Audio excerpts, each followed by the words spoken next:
प्रिय दर्शकों, आप सभी का स्वागत है हमारे इस चैनल पर।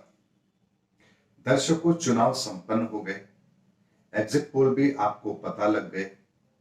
कुछ जगहों पर भारतीय जनता पार्टी की सरकार बन रही है, कहीं पर आम आदमी पार्टी की सरकार बन रही है, कहीं पर विधानसभा ऐसी होगी जहां पर बहुमत का आंकड़ा पूरा नहीं होगा। ऐसी तमाम चीजों को आपने अब देखा भी है और सुना भी है। लेकिन हर व्यक्ति किसी ना किसी पॉलिटिकल पार्टी से जुड़ा हुआ होता है। मैं ये तो नहीं कहूंगा कि हर व्यक्ति, लेकिन अमूमन बहुत से लोग किसी ना किसी राजनीतिक पार्टी से जुड़े हुए होते हैं। लेकिन कुछ लोग होते हैं जो न्यूट्रल भी होते हैं।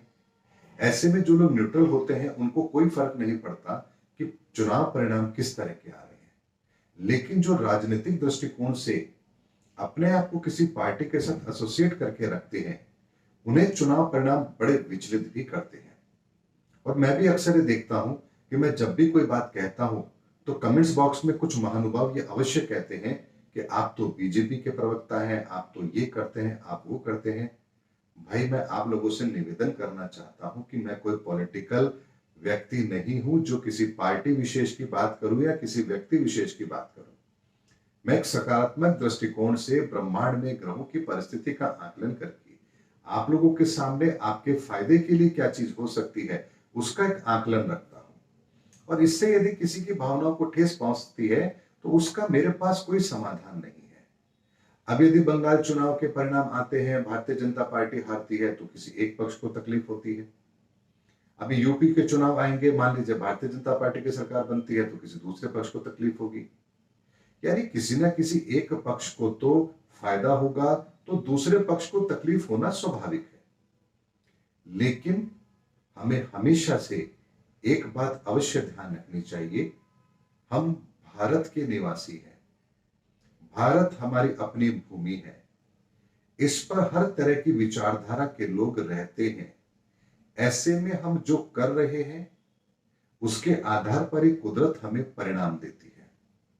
अब यदि कभी परिणाम हमारे पक्ष में हो और कभी हमारे विपक्ष में हो, इससे घबराना नहीं चाहिए, बल्कि अपने आप को तैयार करना चाहिए आगे कदम बढ़ाने के लिए।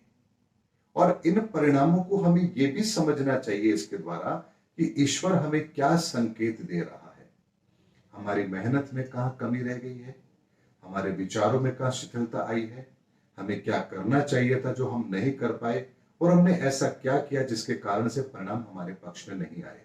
यदि इन बातों का आकलन करके हम भावी कदम जो हमारे हैं उनको अगर दुरुस्त करते हैं तो ही हम एक स्वच्छ राजनीति को भारत में पनपने का मौका देंगे। ऐसा नहीं होना चाहिए कि चुनाव परिणाम के बाद में हिंसा हो, हम अपने से दूसरे विचारधारा के व्यक्ति को कोसना शुरू करें, उनसे झगड़ना शुरू करें या उन्हें ताने मारना आरंभ करें।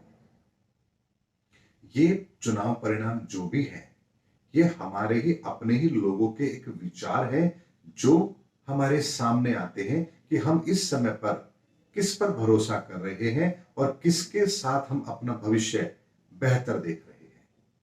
अब यदि एक व्यक्ति है जो बहुत बेहतर करना चाहता है तो ये उसके लिए भी एक स्पष्ट संकेत होता है कि जो आपने किया वो बेहतर था, लेकिन प्रजा आपसे कुछ और बेहतर चाहती है। और यदि मान लीजिए आपने जो किया वो अच्छा नहीं था, या जो आप करना चाहते थे वैसा आपको करने का मौका नहीं मिला और जनता ने कुछ और जनादेश दिया है, तो भी हमें यह समझना चाहिए कि हमें जनता की भावना के अनुरूप आगे अपने आप को तैयार करना है। ऐसे में क्या आप लोग तैयार हैं इन 5 राज्यों के चुनाव परिणामों को डाइजेस्ट करने के लिए? क्योंकि चुनाव परिणाम इस बार जो आ रहे हैं, आप देखिए पूरा का पूरा चुनाव परिणामों का जो ये समय रहा है और जो चुनाव का समय रहा है, ये एक विशेष कालखंड के अंदर हुआ है जब ब्रह्मांड में काल सर्प योग बना है। ऐसे में बीच बीच में खंडित भी हुआ है, पुनः बना भी है। तो इस बार के चुनाव परिणाम कुछ अप्रत्याशित भी होंगे, लेकिन इतने अप्रत्याशित नहीं होंगे कि हमें हिंदुस्तान को बचाने के लिए कुछ विशेष प्रयोजन करने पड़ जाए। ऐसे में दिल थाम के बैठिए और आने वाले चुनाव परिणामों को दृष्टा बनकर देखिए और उसके आधार पर अपनी भावी रणनीति तय करिए। दर्शकों, देखिए एक बात मैं आपको यहां और बताता हूं। एस्ट्रोलॉजी ग्रहों के आधार पर एक आकलन तैयार करती है। लेकिन उस आकलन के लिए भी आपको कुछ बेस चाहिए। अगर आपके पास कोई बेस नहीं है तो आप ग्रहों का आकलन कैसे करेंगे? अब यदि मान लीजिए किसी प्रदेश के चुनाव है और वहां पर मुख्यमंत्री पद का कोई उम्मीदवार है, तो हम उसकी कुंडली के आधार पर यह जरूर देख सकते हैं कि इसका राजयोग बन रहा है या नहीं बन रहा है। अगर वो प्रबल राजयोग बन रहा है तो निस्संदेह उन चुनाव परिणामों के अंदर उसको फायदा अवश्य मिलता है। लेकिन अगर कहीं पर मान लीजिए कोई मुख्यमंत्री पद का उम्मीदवार ही नहीं है, तो ऐसे में एस्ट्रोलॉजिकल कोई ऐसा कारण नहीं बनता है जहां पर यह प्रिडिक्ट किया जा सके कि हाँ यहां पर ये जीतेगा या ये नहीं जीतेगा, और ना ही ये कहा जा सकता है कि किसकी सरकार बनेगी, क्योंकि जो मुख्यमंत्री पद का उम्मीदवार है उसकी कुंडली बहुत महत्वपूर्ण होती है। और मान लीजिए वहां पर कोई व्यक्ति ऐसा है जो चुनाव ही नहीं लड़ रहा, लेकिन चुनाव परिणाम के बाद में मुख्यमंत्री बन जाता है, तो ऐसे में ज्योतिषीय आकलन किस आधार पर किया जाएगा?